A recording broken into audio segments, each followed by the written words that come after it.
हम पत्रकारिता के उन गिद्धों की बात करेंगे जो फेक न्यूज के जरिए न सिर्फ देश का माहौल खराब करते हैं बल्कि लोगों की भावनाओं को भी ठेस पहुंचाते हैं। हम इन वल्चर्स ऑफ जर्नलिज्म यानी पत्रकारिता के उन गिद्धों की बात कर रहे हैं जिनके लिए टीआरपी और ब्रेकिंग न्यूज से बढ़कर कुछ नहीं है। उदाहरण दूंगा, आपके सामने कई सबूत पेश करूंगा जो लव जिहाद क्या कहते हैं, लव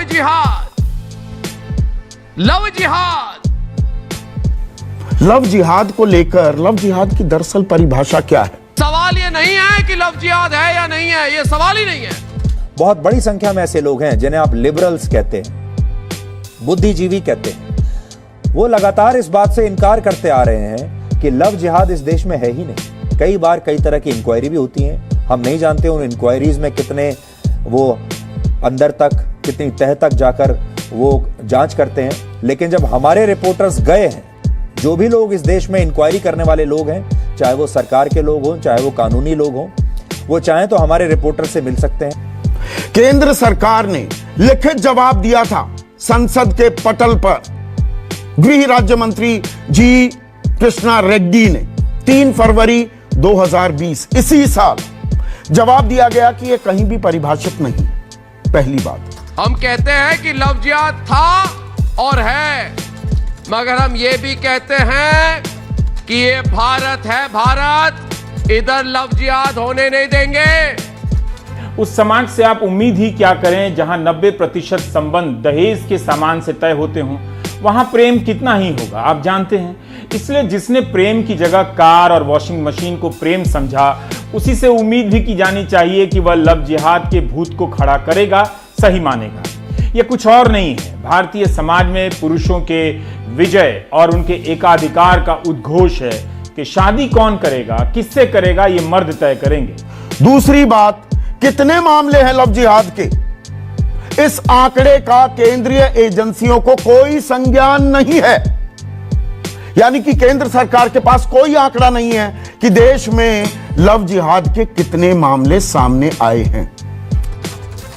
धर्म का गलत इस्तेमाल हो रहा है, पहचान को छिपाकर शादी की जा रही है और हर बार पीड़ित किसी एक ही धर्म के लोग हैं, पीड़ित एक ही धर्म के लोग हैं, पीड़ित हिंदू हैं। तो आखिर लव जिहाद के खिलाफ कानून क्यों नहीं बनना चाहिए? पीड़ितों के लिए कौन बोलेगा? पीड़ितों के लिए इस देश में आवाज कौन उठाएगा? उत्तर प्रदेश की काबिल पुलिस की बहुत ही काबिल एसआईटी स्पेशल इन्वेस्टिगेशन टीम ने एक रिपोर्ट दाखिल की और वो किस चीज की जांच कर रहे थे? वो जांच कर रहे थे 14 ऐसे मामलों की जिन्हें लव जिहाद का मामला माना जा रहा था। कानपुर और कानपुर के आसपास के इलाकों में ये मामले दर्ज हुए थे पिछले 2 सालों में, जहां पर हिंदू लड़कियां थी और मुस्लिम शख्स थे, युवक थे, लड़के थे, कि जी लव जिहाद हुआ है। एसआईटी ने क्या पाया कि कोई भी साजिश के हमें संकेत, एविडेंस, साक्ष्य नहीं मिले हैं। कोई साजिश नहीं हुई, कोई बाहर से फंडिंग। ये आजकल बहुत सारी फेक न्यूज चल रही है ना कि भाई रेट कार्ड चलता है, बाहर से पैसा आ रहा है, हमारी लड़कियों को बरगलाया जा रहा है, उन्हें बहकाया जा रहा है, फुसलाया जा रहा है, धर्मांतरण किया जा रहा है, झूठ बोलकर खुद को हिंदू बताकर मुस्लिम युवक ऐसा कर रहे हैं। ऐसा कोई भी साक्ष्य, सबूत उत्तर प्रदेश की स्पेशल इन्वेस्टिगेशन टीम को नहीं मिला। और जी न्यूज वर्षों से आपको यह बताता आ रहा है कि इस तरह की चीजें हो रही हैं। लव जिहाद अब एक सच्चाई है। देश के अलग अलग हिस्सों से ऐसी खबरें हमेशा, हर महीने, हर हफ्ते आती रहती हैं। अगर आप जरा रिसर्च करें तो पता चलेगा कि लव जिहाद का भूत ईसाई और हिंदू संगठन दोनों ही खड़ा करते हैं। अजीब अजीब संख्या के दावे हो जाते हैं। कहीं कोई उठता है और पर्चे छाप देता है कि 30,000 हिंदू लड़कियों को फंसा लिया गया है, लव जिहाद के तहत उनका धर्मांतरण हो गया। एक नहीं मिला, 30,000 का भी प्रमाण नहीं मिलता है। 2009 में केरल हाईकोर्ट, कर्नाटक हाईकोर्ट ने जांच के आदेश दिए, मिला कुछ नहीं। केरल हाईकोर्ट की तरह अन्य हाईकोर्ट के फैसले भी इसी प्रकार की विचित्रताओं से भरे पड़े हैं। हम लव जिहाद पर देश भर में बहस छेड़ देंगे, इस पर जन आंदोलन खड़ा कर देंगे और तब तक नहीं रुकेंगे, तब तक नहीं रुकेंगे जब तक लव जिहाद के खिलाफ एक कड़ा कानून नहीं बन जाता। आपस में दो लोग चाहे वो किसी भी धर्म के हों, उनका आपस में शादी करना, प्यार करना गलत नहीं है। लेकिन अगर दो लोगों को विवाह करना ही है और ये दो लोग आपस में प्यार करते हैं, सच्चा प्यार करते हैं, तो इसके लिए धर्म परिवर्तन की क्या जरूरत है, ये बात हमें समझ में नहीं आ रही। इलाहाबाद हाई कोर्ट का मानना है कि राइट टू लाइफ और पर्सनल लिबर्टी, बालिग जो शख्स हैं, लड़का हो या लड़की, वो जो फैसला लेना चाहें, राइट टू लाइफ, जिंदगी जीने का हक हमारा संविधान देता है। वो जैसे जिंदगी जीना चाहें वैसे जिंदगी जी सकते हैं। जिससे शादी करना चाहें उससे शादी कर सकते हैं, कोई उन्हें रोक नहीं सकता। इलाहाबाद हाई कोर्ट ने यहां तक कहा, जब देश के कानून ने, देश की अदालतों ने सेम सेक्स मैरिजेस की इजाजत दे दी है, तो यहां पर समाज का हवाला देकर, परिवार का हवाला देकर ऐसे कानून बनाना बैड इन लॉ होंगे। ये हमारी जो निजी जिंदगी जीने की आजादी है उसमें दखल होगा। लेकिन उत्तर प्रदेश सरकार ने अब ये कानून बना दिया है।